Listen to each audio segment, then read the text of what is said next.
Après une défaite, et quel que soit son degré d'agressivité, le homard ne sera plus disposé à se battre, même contre un adversaire qu'il a déjà vaincu. Le perdant perd confiance, parfois des jours durant. Il arrive qu'une défaite ait des conséquences encore plus graves.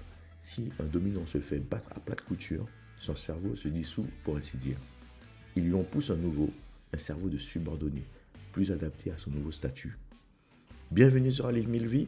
Aujourd'hui, j'aimerais vous parler de cet extrait qui m'a énormément marqué. Comme vous venez de l'entendre, Peterson explique quelque chose d'incroyable à propos des homards. Après une défaite, un homard dominant peut perdre totalement confiance. Et parfois, son cerveau peut littéralement se transformer pour devenir plus adapté à son nouveau statut de dominé. Oui, vous avez bien entendu. Le roi devient soumis. Et lorsque j'ai lu cet extrait, je n'ai pas pu m'empêcher de penser aux êtres humains. Parce qu'au fond, la vraie question est peut-être celle-ci.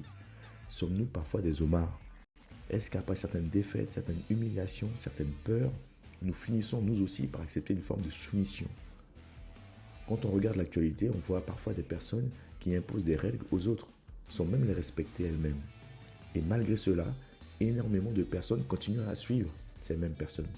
Alors évidemment, je ne veux pas dire que leur cerveau se liquéfie comme celui du homard, mais je pense qu'une question mérite d'être posée. Est-ce qu'à force de subir, certaines personnes finissent par considérer la soumission comme normale, comme une fatalité, comme quelque chose qu'il ne faut plus remettre en question? Et ça, c'est dangereux. Parce qu'un être humain qui abandonne totalement son esprit critique finit parfois par ne plus savoir qui il est réellement. Et ça, c'est très grave pour sa confiance en soi. Pourtant, malgré tout cela, je crois profondément en l'être humain. Je crois qu'il existe toujours une limite. Un moment où l'opprimé finit par comprendre que trop, c'est trop et qu'il doit se relever. Cela me fait penser à un passage magnifique du livre Le prophète de Khalil Gibran. Alors un avocat dit: qu'en est-il de nos lois, maître?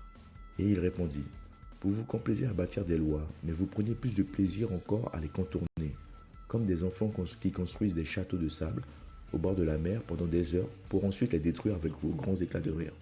Gibran écrit que les hommes adorent créer des lois, mais qu'ils aiment aussi les contourner, comme des enfants qui construisent des châteaux de sable pour ensuite les détruire.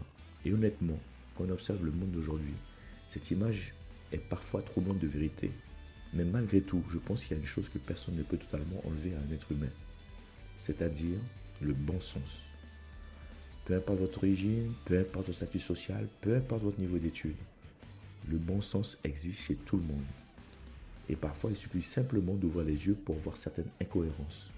On entend souvent cette phrase: la raison du plus fort est toujours la meilleure.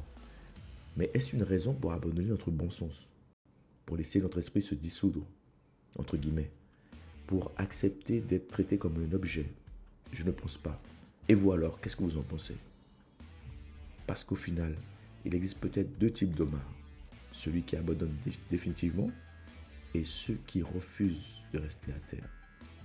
Et justement, je vais volontairement vous laisser découvrir la suite par vous-même afin que vous puissiez le découvrir dans cet ouvrage.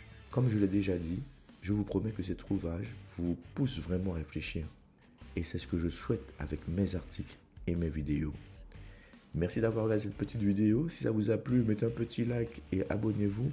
On se retrouve très bientôt pour le prochain thème. Prenez soin de vous.